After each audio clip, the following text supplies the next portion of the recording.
Hi, in this video we will see how to enable and disable the two-factor authentication for SecoHost client area login.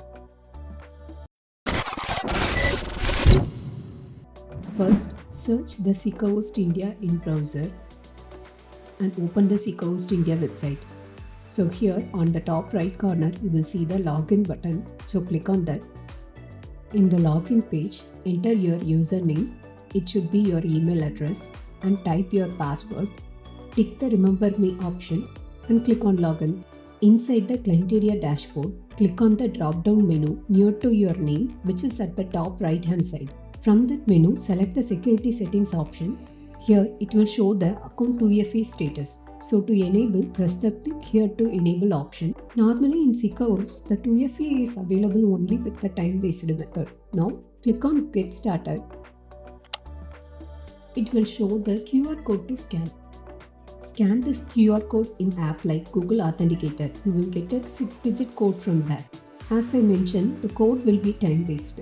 The code will be changed for particular time period. So enter the generated code here and click on Submit. Now 2FA is enabled for your account. You will see the backup code in the screen. Make sure to copy and save this code somewhere safely. After that, try to log into the client area. It will ask for 2FA. Enter the code and log in. Unfortunately, if you can't able to get the 2FA code, then you can log in using the backup code. Backup codes are valid for only once. So after login, you will get a new backup code in the screen. Make sure to copy and save it for future purpose. Then click on Continue. Now we will see how to disable the 2FA.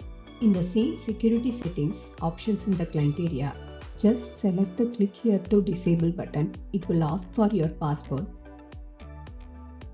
Type your password and click on Disable Two-Factor Authentication option.